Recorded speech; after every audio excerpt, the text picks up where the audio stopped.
Share screen saya muncul, Mas Diki? Muncul, Pak.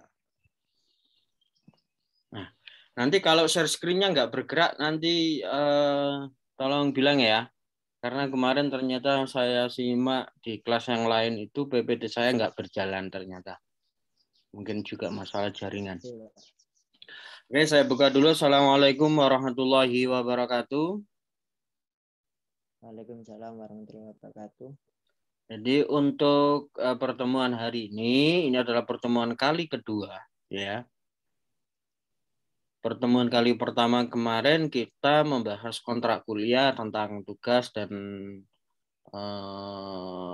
jadwal perkuliahan, juga hal-hal lain yang nanti akan dipelajari di dalam mata kuliah bahasa Indonesia, ya. Jadi semacam itu. Hari ini nanti ini untuk intronya. Nah, selanjutnya nanti selesai perkuliahan ini akan saya bagi kelompok yang nanti bisa dilanjutkan dengan presentasi masing-masing kelompok. Jadi semacam itu. Nah, kenapa sih di perguruan tinggi ngambil prodi teknik mesin kok masih mempelajari bahasa Indonesia juga? Kenapa kira-kira? Ada yang tahu enggak kenapa kira-kira? Latih public speaking, Pak. Untuk public speaking. Ya. Iya. Oke. Ada jawaban yang lain? Kok ini suaranya Mas Diki aja ya? Yang lain kemana ini suaranya? Kok sepertinya hanya Mas Diki aja dari tadi yang ada suaranya. Nah. Mungkin itu mungkin, Pak. Soalnya baru pulang sih anak-anak ini, Pak, dari kampus. Oh, tadi pertemuan luring. Oke, Pak.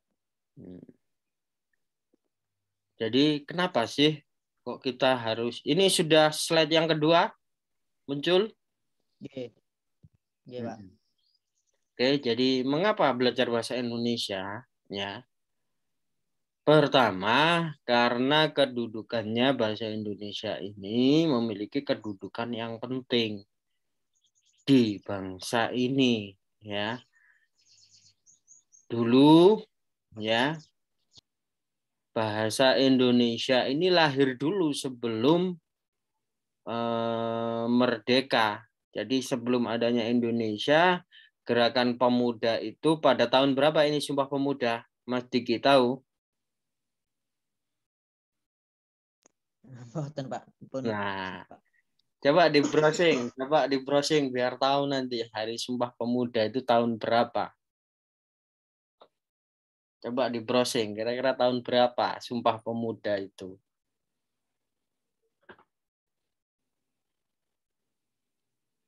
Tahun berapa? 28, Pak. 1928. 148. Loh, kok 45? Siapa tadi jam 45? 45 itu saat kita merdeka ya, saat kita sah menjadi sebuah bangsa, menjadi sebuah negara.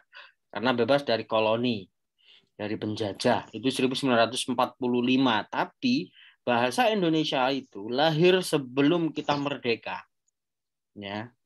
Jadi Sumpah Pemuda inilah yang akhirnya menjadi cikal bakal bahasa Indonesia, yang menjadi cikal bakal nama bangsa ini, ya.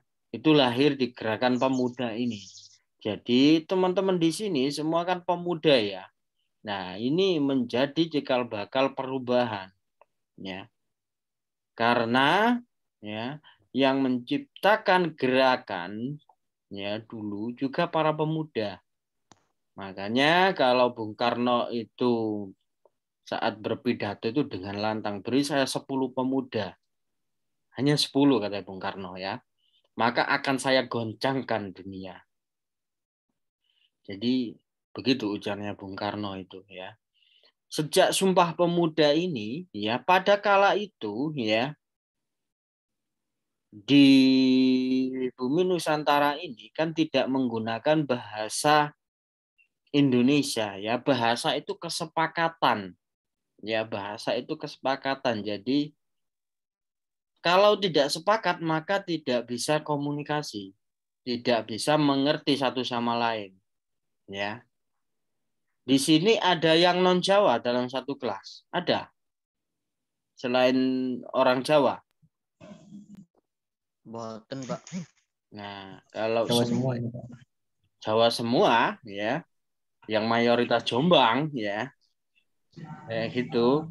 Nah, misalnya ya, Mas Diki ini sebagai orang Jawa berkomunikasi dengan orang Madura, ya, yang notabene nanti Mas Diki sebagai orang Madura, kemudian misalnya Mas Pujianto ini sebagai orang Madura, Mas Diki sebagai orang Jawa, ya, sama-sama menguasai bahasa daerah, ya. Kemudian Mas Diki bertanya kepada Mas Puji, piye, kapan kita bisa jalan nang Surabaya? Gitu katanya Mas Diki. Lah Mas Puji kan nggak akan merespon karena dia nggak paham.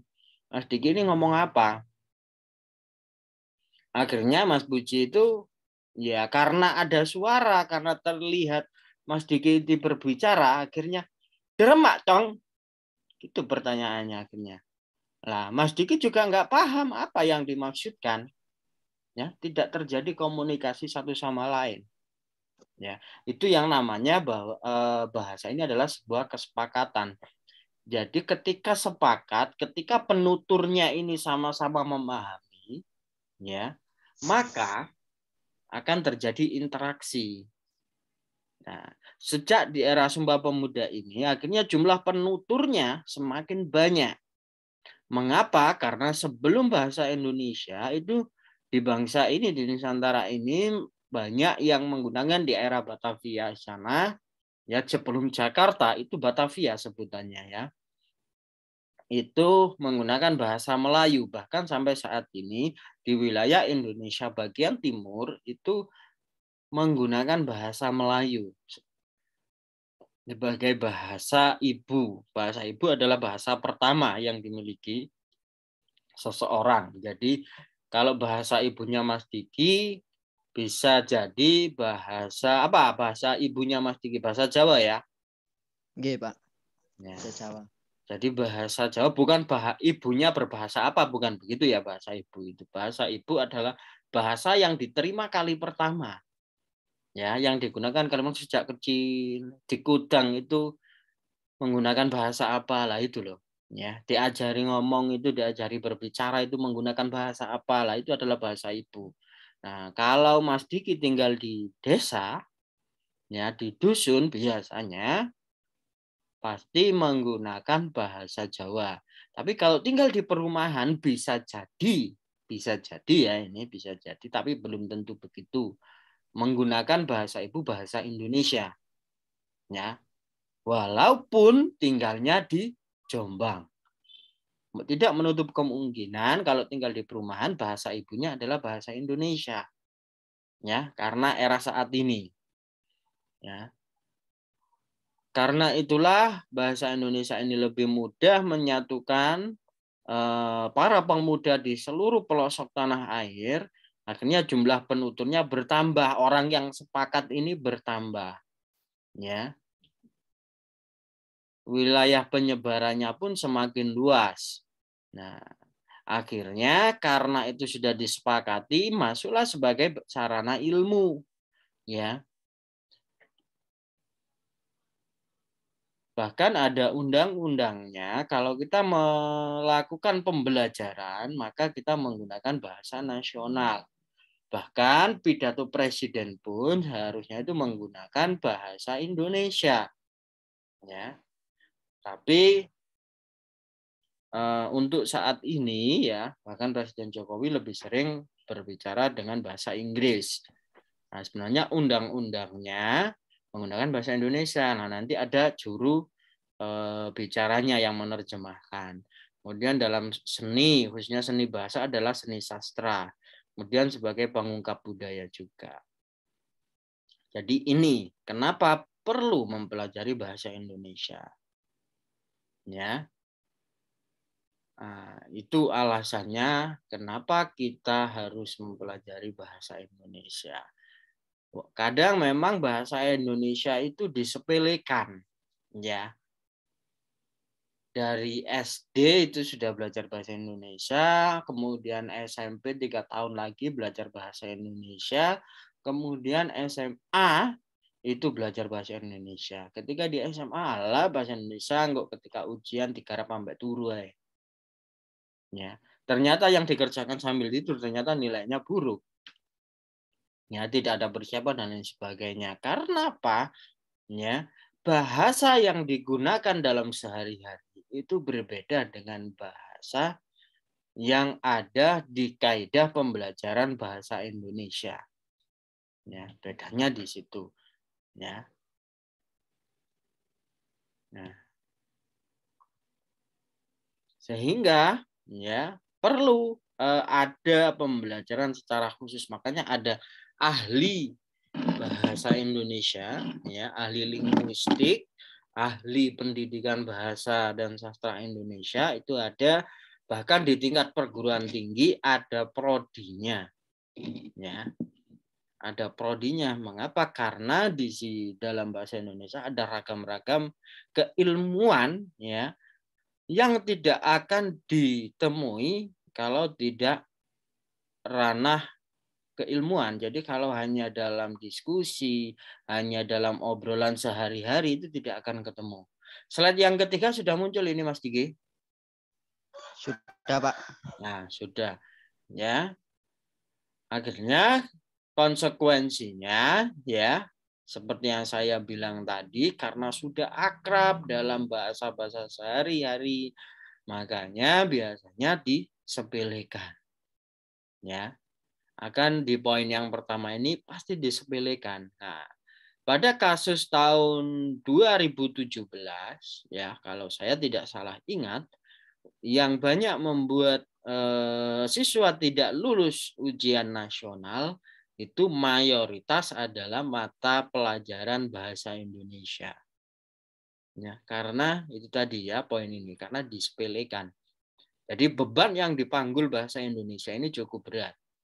Ya, untuk penyebarannya secara keilmuan. Tapi kalau untuk komunikasi sehari-hari, ya itu sudah cukup bisa diterima. Ya.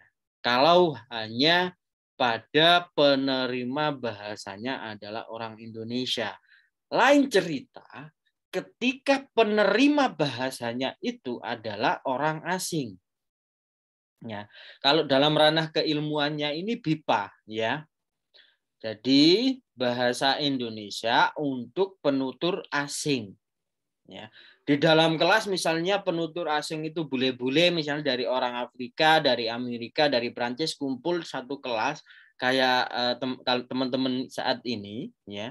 Kemudian menerima pembelajaran bahasa Indonesia, ya.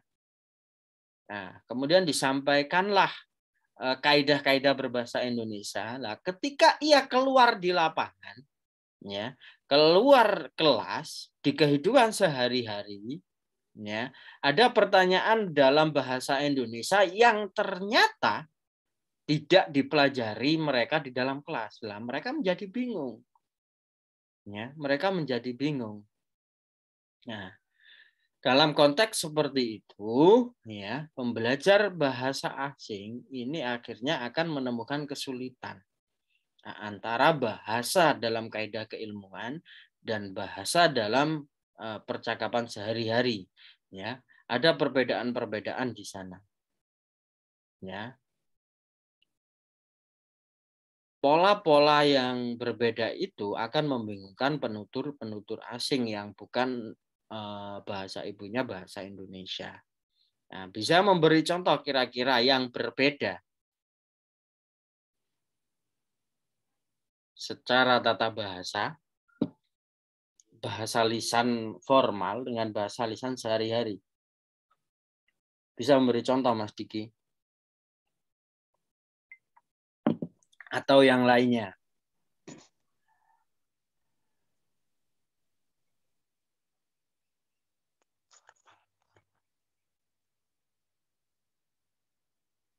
Bisa memberi contoh? Mungkin itu Pak, tidak sama enggak itu Pak. Oh, tidak sama enggak kan beda beda ranah bahasa ya. Beda ranah bahasa. Nggih. Coba yang sama-sama bahasa Indonesia. Ayo coba. Apa kira-kira?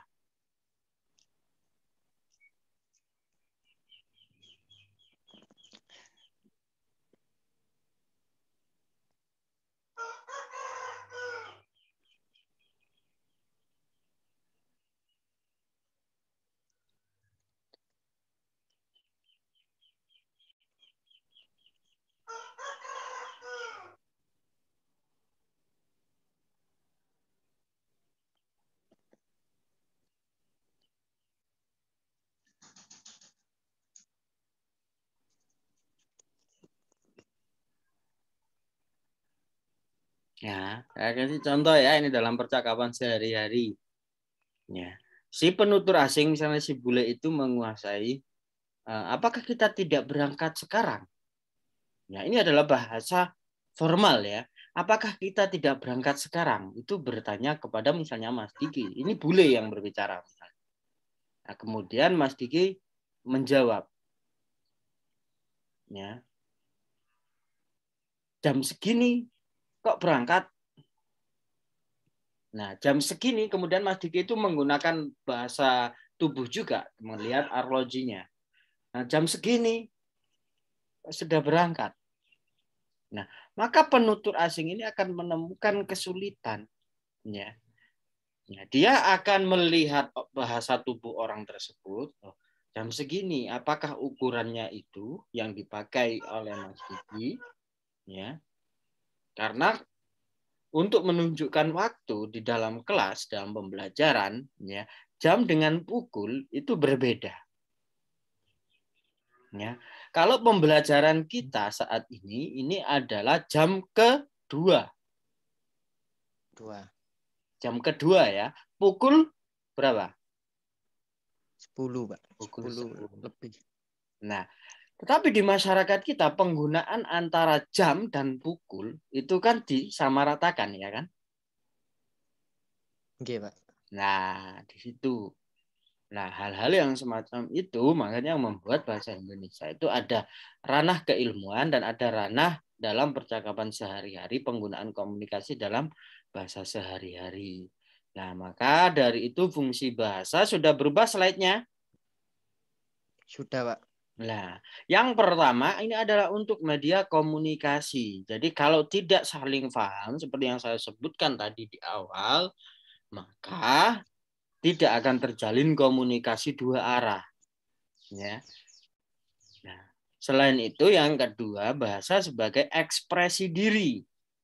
Ya. Sebagai ekspresi diri ada media-media seni yang digunakan untuk mengekspresikan diri, ya membaca puisi, membaca apa, berteater dan lain sebagainya ini untuk mengekspresikan diri.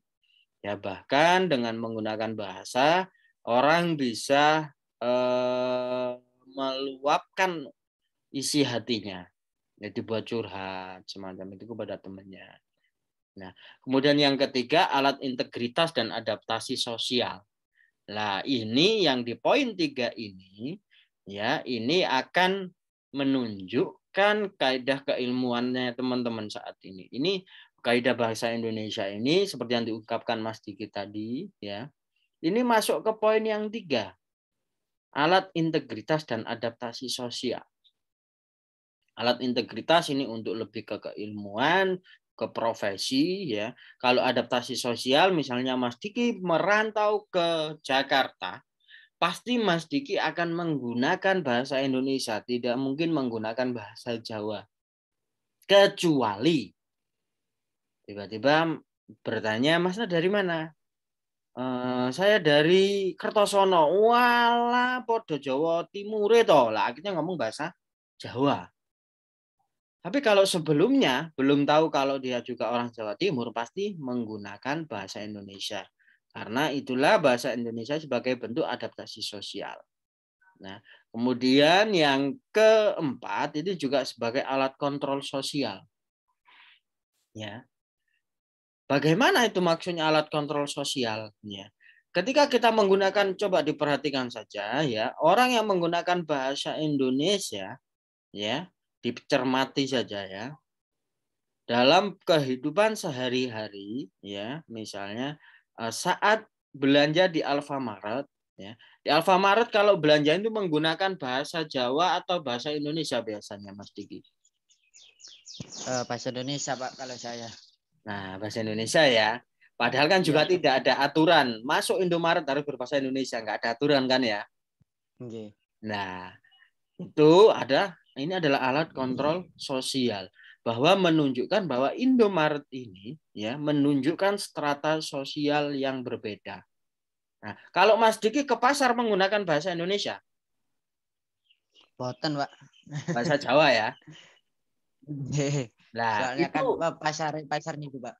pasar tradisional ya, sing akeh gubise, becek kayak gitu-gitu ya.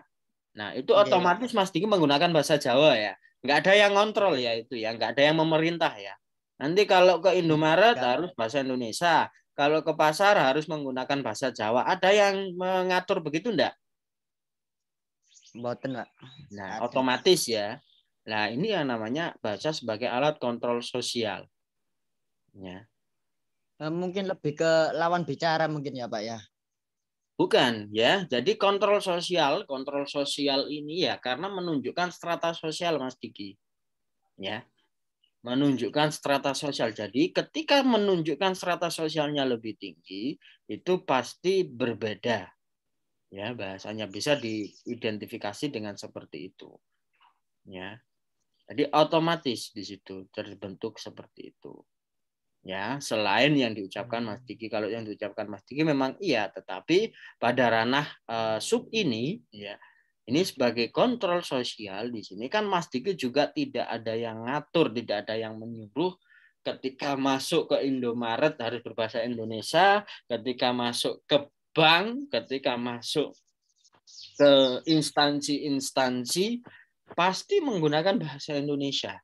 Tetapi kalau masuk ke ranah-ranah yang lebih santai, yang lebih sifatnya ini merakyat, ya, nah itu pasti menggunakan bahasa Jawa, ya.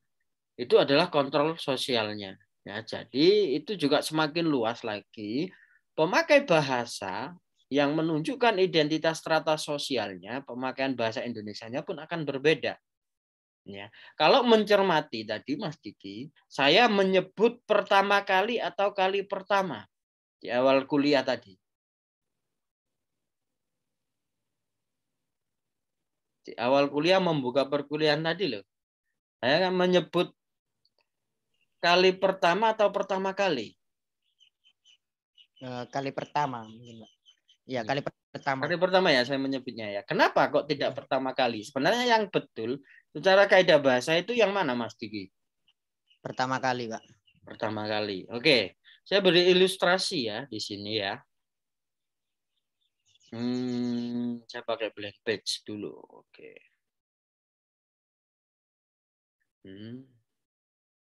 Oke, di sini.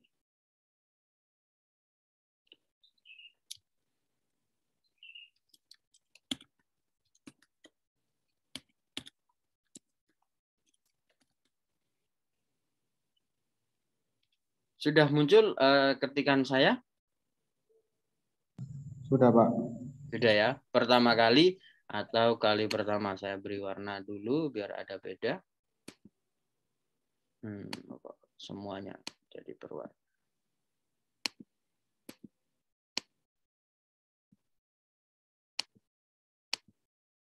Oke, semacam ini ya.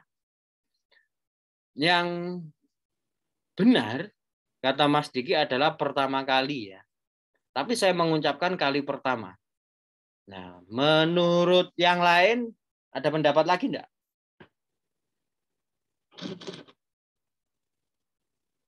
Ada pendapat lagi enggak? Mana yang lebih tepat?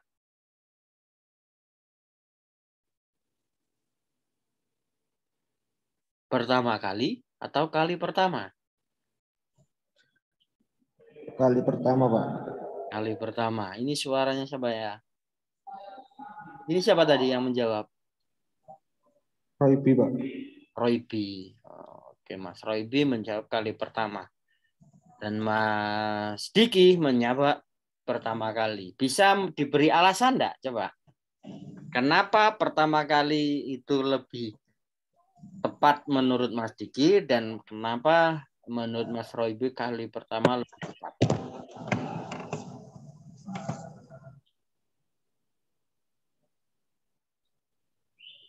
Bisa enggak?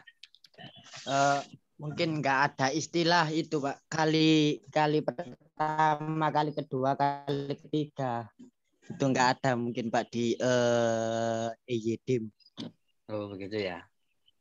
EYD ya.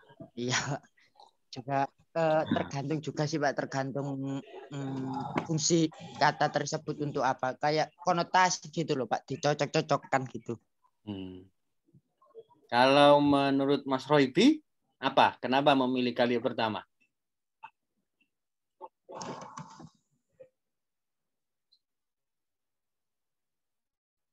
Kenapa? Mas Roybi? Pas. Pas, Pak. Pas. Saya tadi cuma milih aja Pak, nggak punya alasan saya. Ya. Dulu waktu di SMA atau SMP masih ingat dengan hukum bahasa di MMD, diterangkan menerangkan. Masih ingat enggak? Mungkin yang anak-anak masih ingat, kalau saya nggak ingat Pak, udah lama soalnya. Oh sudah lama ya. Iya Pak, saya kan lulus 2017 makanya udah lupa Pak. Oh sudah lupa. Tapi Mas Diki pernah pacaran? Pernah Pak. Masih ingat rasanya pacaran? Nunggu you. Sebenarnya sama loh logikanya kan? Ya mungkin lebih ke itu Pak, kalau pacaran kan masih sering diingat, kalau masalah pelajaran gini kan nggak pernah dibaca, nggak pernah diingat gitu Pak. Selagi udah lulus ya Nggak udah ada lulus. kerinduannya ya. Iya. Oke. Konjungsi. Oke, jadi di sini ya ini dulu ketika di SMA diterangkan dan menerangkan. Ini adalah hukum di MMD. Ya. Ya. Kalau pertama kali kata yang diterangkan itu yang mana?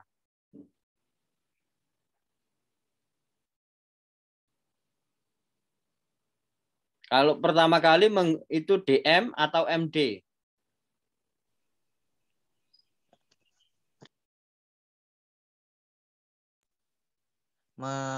Itu Pak, menerangkan. Menerangkan. Pertama ini menerangkan kali.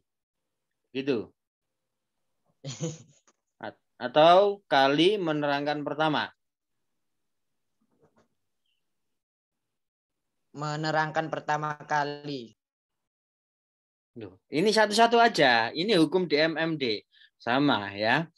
Jadi mana yang D? Kata pertama yang D itu yang pertama atau yang kali? Semuanya coba. Sambil diingat-ingat.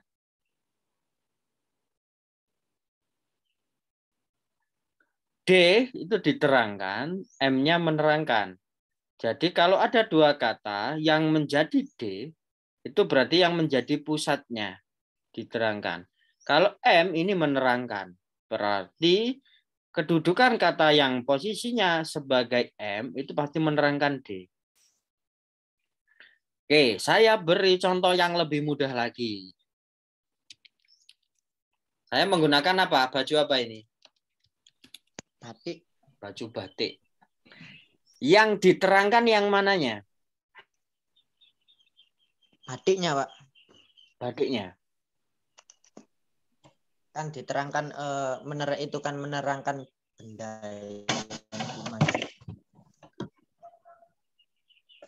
Yang diterangkan menerangkan batiknya. Benda. Ayo, yang mana yang diterangkan?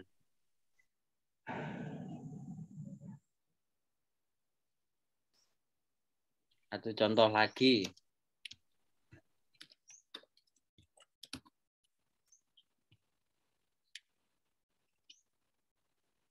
Nah, mobil sedan Yang diterangkan yang mana?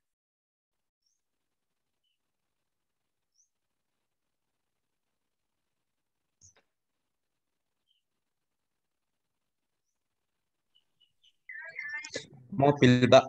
Mobil lah. Mulai ada pencerahan ini sepertinya ya. Oke, ini adalah frasa. Frasa itu berarti ketika kata itu hilang satu, yang pokok itu adalah yang D. Ya, yang D ini berarti mobil. Ya, sedan ini menerangkan mobil. Berarti mobil sedan adalah mobil yang bagaimana? Yang bentuknya ya seperti mobil sedan itu ya, kecil, ya, hanya berisi 2 sampai 4 hingga 5 orang.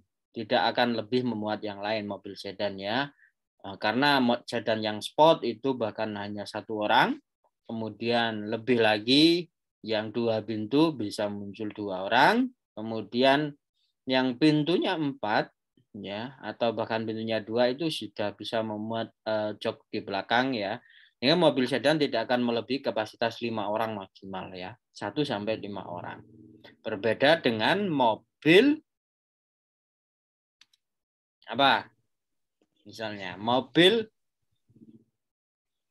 barang. Avanza. Ya, Avanza, Innova. ya, mobil Innova, LCGC, ya, MPV. Kayak gitu kan pasti akan berbeda ya. Bahwa sedan kemudian Innova, ya tambah lagi biar karena tadi menyebut merek ya, saya sebut merek Innova. Nah, Innova ini menerangkan mobil, bahwa mobil Innova itu pasti mobil yang besar. Kalau mobil sedan pasti mobilnya kecil. Kalau gitu ya. Nah, berarti kata sedan dan kata Innova ini adalah menerangkan mobil. Nah, batik ini adalah menerangkan baju. Ya. Kalau bajunya ini dihilangkan, apakah batik itu masih bisa berdiri sendiri? Bisa, tetapi bukan menjadi baju. Kain. Ya. Tapi kalau ada baju di sini berarti batik ini menerangkan kata baju. Berarti baju batik adalah yang berbentuk baju tetapi bahannya batik. Begitu ya. Kita naik lagi hukum DMMD. Kira-kira yang diterangkan yang mana kalau pertama kali?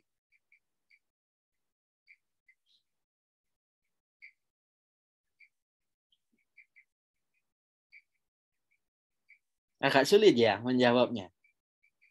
Oke, Pak. Nah, karena ini tidak biasa ya. Karena ini tidak biasa dan ini ada kesalahkaprahan di pemakaian bahasa ya. Ini kan sering kali ya kita menggunakan yang pertama kali ya. Kemudian kedua kali, ketiga kali begitu ya. Yang sering didengar ya. Iya, Pak. Terus waktu saya membuka perkuliahan tadi saya menyebut kali kedua, bukan kali pertama. Iya. Ya. Mungkin tadi masih asing kok menyebut kali pertama ya Pak Doni ya. Mungkin gitu tapi enggak sadar secara betul. Ya. Maka kita fungsikan semacam ini sekarang. Ya, kita fungsikan semacam ini. Kalau kita menggunakan kali pertama dan pertama kali, berarti yang inti yang menunjukkan ini sebenarnya menunjukkan apa sih? Pertama kali, kedua kali, ketiga kali, keempat kali itu menunjukkan apa kira-kira? Intensitas ya, atau jumlah ya? Iya, jumlah. Jumlah ya. Ya. Oke. Sekarang saya kalau jumlah berarti begini. Saya beri contoh yang lain. Jadi kalau yang D-nya ya, itu pusatnya, kalau diganti dia tidak akan berubah.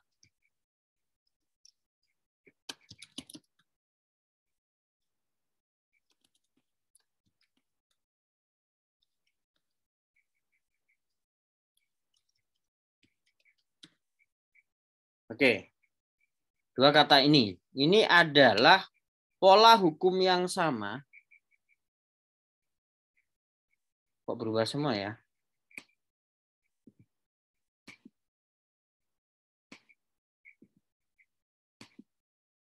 Sudah muncul ya yang kata yang terakhir ya di share screen saya ya.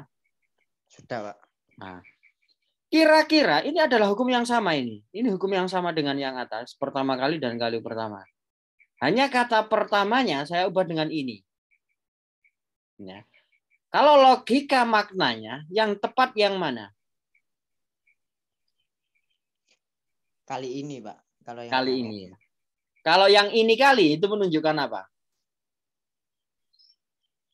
Sungai, Pak. Sungai. Nah, maknanya berubah kan kalau diubah. Padahal kalau kali ini tetap menunjukkan intensitas jumlah 1. Ya. Tapi kalau ini diganti, ya, M-nya diganti jadi sungai.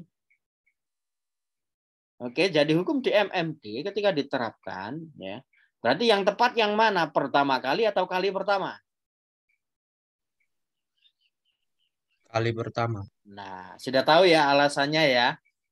Berarti suatu ketika nanti kalau menyebutkan intensitas jumlah menggunakan kata kali sebagai inti katanya, maka gunakanlah kali pertama, kali kedua, kali ketiga, kali bla bla bla bla hingga kali yang kalian ingin sebutkan.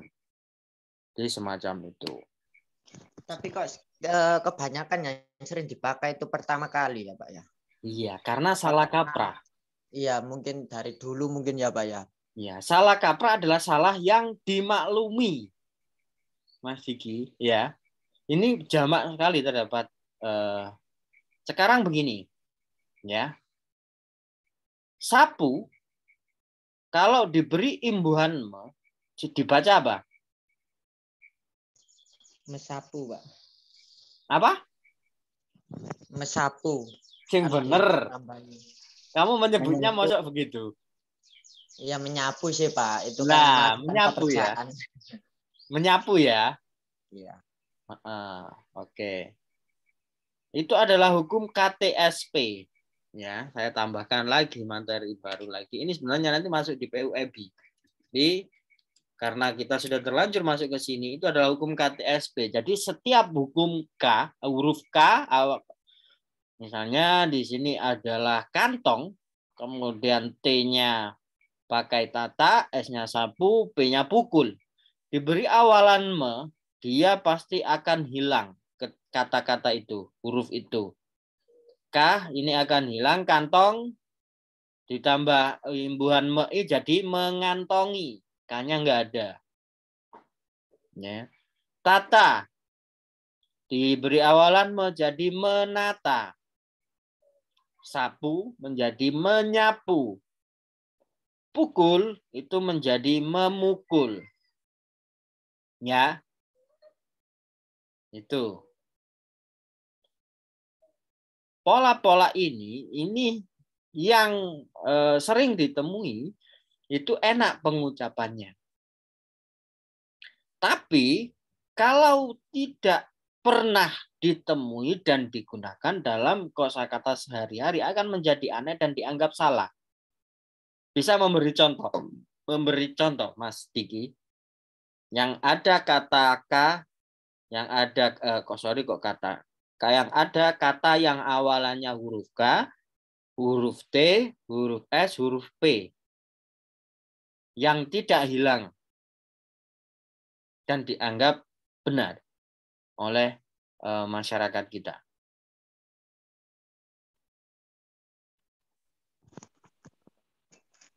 Enggak tahu sih, Pak. Belum kepikiran. Iya. Belum kepikiran. Ya. Oke. Satu contoh.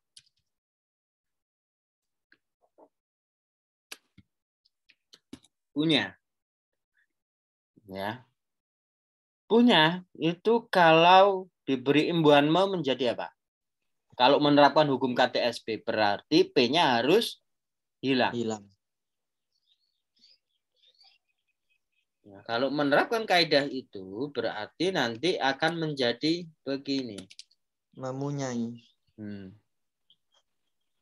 Tapi rasanya kan nggak enak. Kayak salah itu kayaknya ya. Iya. Ya, padahal secara aturan hukum KTSB ketemu dengan awalan ma pasti harus hilang. Tapi ini kan tidak, ya, jarang dalam kasus ini. Sehingga ketika ini muncul, ya pasti dianggap loh kok yang betul, oh ini ada P-nya ini salah gitu ya. Sama dengan pertama kali dan kali pertama tadi. Nah, nanti pasti setelah ini kalau Mas Diki masih mengingat-ingat seperti ketika masih mengingat mantannya, nah ketika ketemu kata-kata yang semacam itu, loh ini yang tepat seharusnya begini, tidak begitu. Nah, semacam itu. Ya, semoga ini bisa menjadi bahan ingatan, tidak hanya ingatannya diisi oleh mantan-mantannya saja ya. Iya, Pak. Mungkin juga misal kalau ada perdebatan jarang yang percaya mungkin, Pak. Iya. Karena kan dari itu kan nggak ngerti alur-alurnya gitu. Sama halnya dengan istilah begini ya. Dalam penerjemahan itu juga ada fenomena yang mungkin tidak bisa diselesaikan di dalam diskusi-diskusi santai di warung kopi dan lain sebagainya. Nah, bahasa Jawa ada yang bisa nanti menerjemahkan ke dalam bahasa Indonesia ya. Nah, ini sebagai guyonan yang sering terjadi. Coba diterjemahkan ya. Adi kunduran trek. Kan bahasa Jawa ya. Kalau diterjemahkan dalam bahasa Indonesia jadi bagaimana? Ayo. Ada sih Pak itu kayak apa ya itu ya? Bahasa apa? Bahasa lokal mungkin Pak. Iya. Mundur ke belakang trek itu di belakangnya gitu akhirnya. Ya, jadi bagaimana itu kira-kira menerjemahkannya kalau dalam bahasa Indonesia? Enggak ada ya, kata Mas Diki enggak ada ya. Ada, Pak. Nah, itu baru itu akan ketemu di forum yang namanya pembelajaran bahasa Indonesia. Itu akan ketemu jawabannya. Kalau di dalam diskusi-diskusi santai di warung kopi sambil ngobrol di teras rumah atau dan lain sebagainya itu tidak akan ketemu jawabannya Mas Diki. Tapi kalau di dalam kelas bahasa itu akan ketemu jawabannya. Itu berarti akan menerapkan seperti ini tadi ya, ada rumusnya, ada aturannya ya. Tidak hanya di fisika saja yang ada rumusnya, di dalam bahasa Indonesia juga ada rumusnya. Nah, kalau rumus itu tadi adalah rumus terjemahan di mana ketika bahasa asing adalah semua bahasa di luar bahasa Indonesia, termasuk bahasa Jawa, dalam hal ini adalah bahasa asing. Ketika tidak ada padanannya di dalam bahasa Indonesia, maka dia letterlek atau tetap diadaptasi ke dalam bahasa Indonesia secara utuh. Ya. Jadi, akhirnya ketika diterjemahkan ya, kunduran tadi tetap karena tidak ada padanannya di dalam bahasa Indonesia sehingga dia tetap menjadi bahasa Jawa, tetapi penulisannya jadinya begini.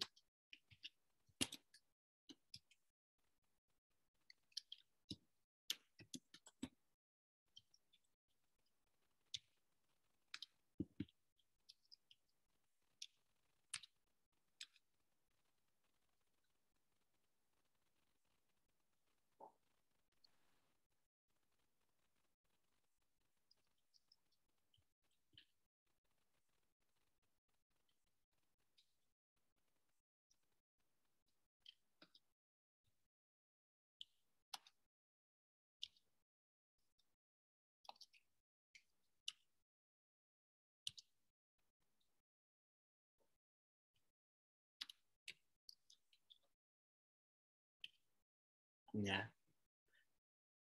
Tapi truk ini tetap tidak dicetak miring. Nah, dicetak miring saja. Jadi karena bahasa di luar bahasa Indonesia, ketika tidak ada padanannya di dalam bahasa Indonesia dicetak miring penulisannya. Jadi kalau pengucapannya tetap sama.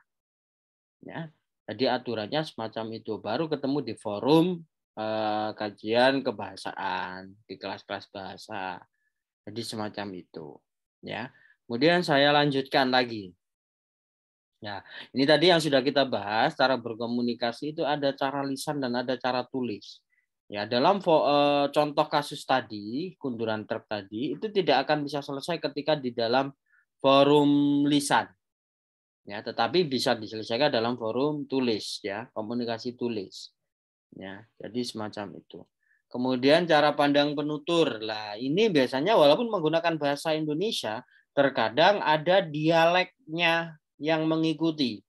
Bahasa Indonesianya orang Madura dengan bahasa Indonesianya orang Jawa itu pasti beda cara pengucapannya karena ada dialek bahasa ibu, logat bahasa ibu yang ikut dalam pengucapannya. Nah, kemudian bahasa orang terpelajar seperti tadi yang saya contohkan terkait dengan satu contoh kali pertama dan pertama kali. Nah, itu akan berbeda kasusnya. Jadi itu akan menunjukkan kaidah berbahasa yang berbeda juga, bahasa resmi dan tak resmi juga. Ini dari pola penuturnya. Ya. Mungkin Mas Diki dan teman-teman tadi lebih akrab mendengar pertama kali daripada kali pertama. Ya, tapi kalau nanti Mas Diki sering mengikuti forum-forum ilmiah, maka akan semakin sering mendengarkan kata-kata itu. Ya, pola-pola yang mungkin secara kaidah bahasa tidak pernah didengarkan, tetapi itu adalah kaidah bahasa yang tepat. Nah, makanya sering-sering mendengarkan atau mengikuti forum-forum ilmiah. Jadi semacam itu. Kemudian topik pembicaraan, di dalam topik pembicaraan kita bisa masuk ke hukum, bisnis, sastra, kedokteran, mesin, dan lain sebagainya. Ya. Nah, ini satu contoh, misalnya saya beri contoh real ya di sini ya.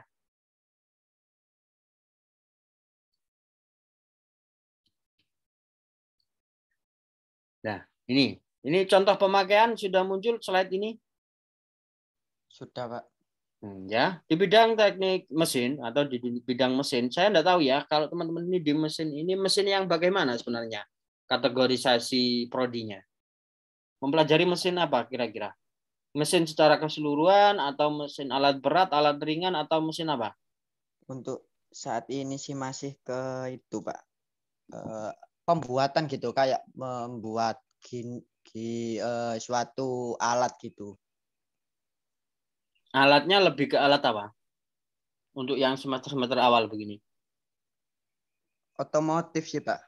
Kayaknya Otomotif. sih otomotif. Cuma kalau saat ini masih dasar-dasarnya aja gitu, Pak. Kayak disuruh rumus-rumus gitu aja sih. Mungkin selanjutnya baru terjun ke pembuatannya itu mungkin. Oke, ini saya beri contoh yang non ilmiah dan yang ilmiah. Alat penyangga mesin. Ya. Alat penyangga mesin itu kalau kita dalam percakapan sehari-hari di bengkel dengan teman itu bisa diterima begitu ya, sudah bisa difahami. Fungsinya plat penyangga mesin ini agar tidak ada getaran di dalam mesinnya gitu kan kalau di dalam mobil. Nah, kalau di dalam mesin-mesin yang lain tentunya akan mengurangi efek getar dari mesin tersebut ketika dinyalakan. Ya. Tetapi kalau di mesin mobil itu kan disebut tidak menggunakan istilah seperti ini, tetapi menyebut dengan engine mounting gitu kan. Paham ya ini ya Mas Diki ya? Iya, Istilah Pak. engine mounting ya. Oh, kalau istilah itu engine mounting belum sih, Pak. Oh, belum. Lebih sering pakai sama plat itu aja sih. Nah, berarti lebih sering di forum-forum yang non ilmiah berarti ya plat Iya, Pak. penyangga mesin. Ya, itu nanti Iya. tapi kalau di dunia ketika masuk ke ranah keilmuan, orang-orang yang misalnya tontonlah YouTube misalnya untuk perbandingan. YouTube sekarang kan banyak bengkel-bengkel yang bengkel-bengkel rumahan itu yang membuat YouTube kan banyak ya. Nah, Iya, Pak. pasti bahasa engine mounting ini tidak akan muncul. Iya. Tidak akan muncul di kosakata mereka saat menjelaskan tentang mesin. Ya, untuk mengurangi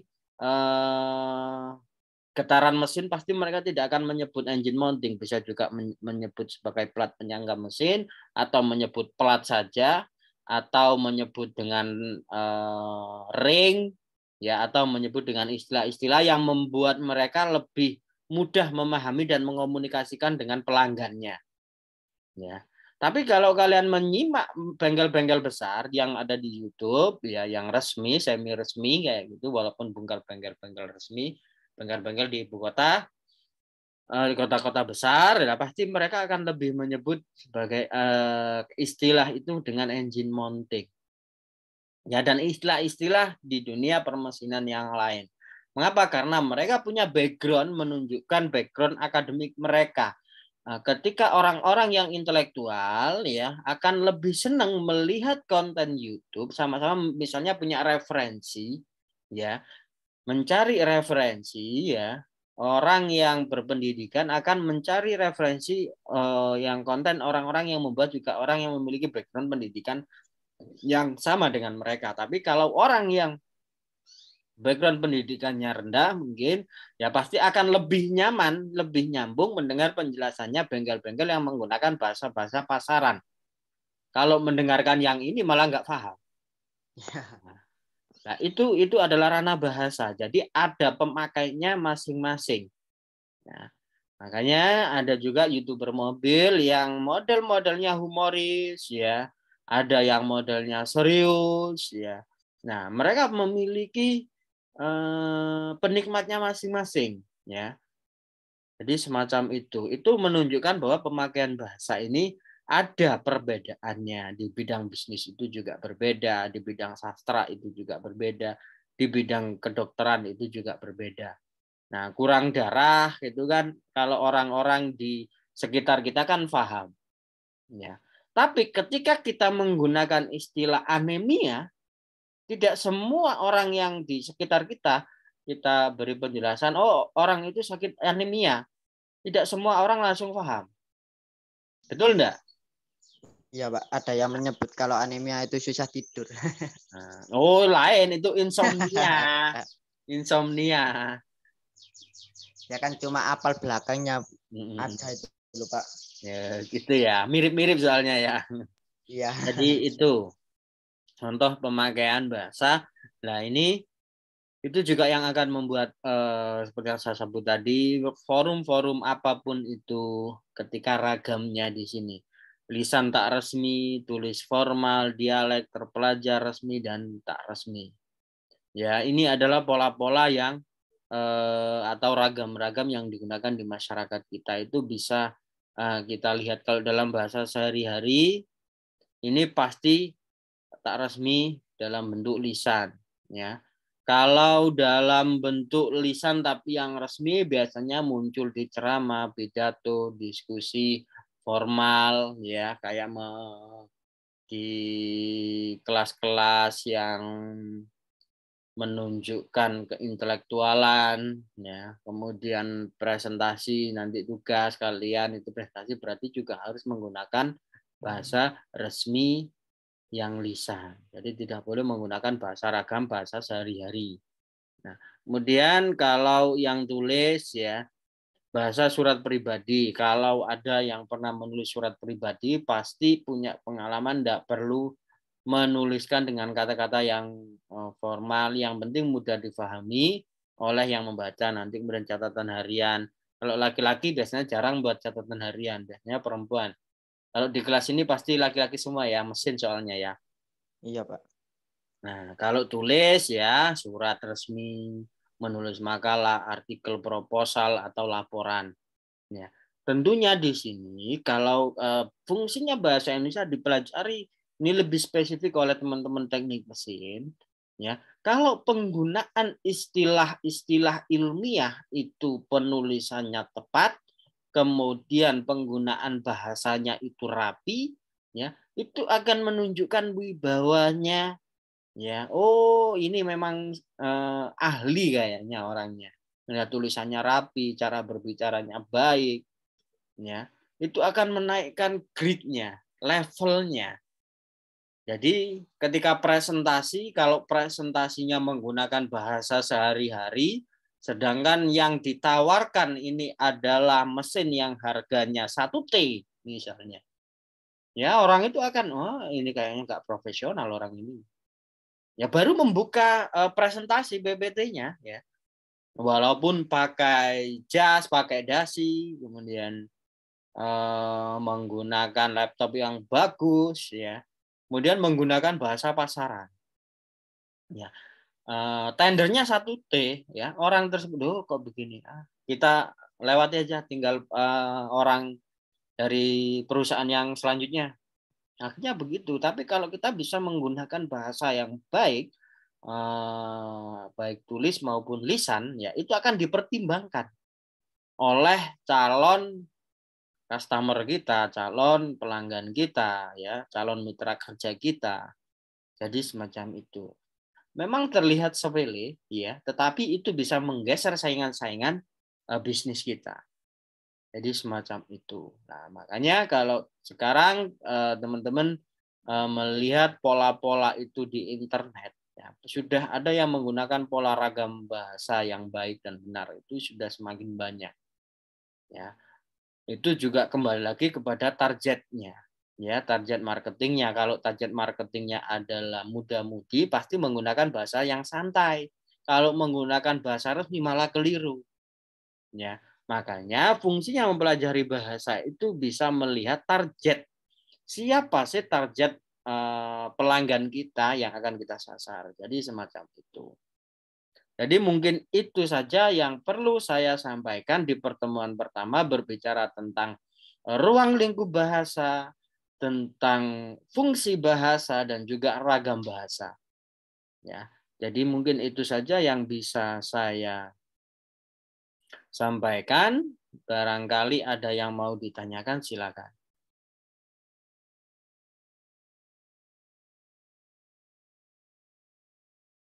Ada yang ditanyakan? Untuk saya sih enggak sih Pak, mungkin anak-anak yang lain. Oke, monggo bagi yang lain mungkin ada yang mau bertanya.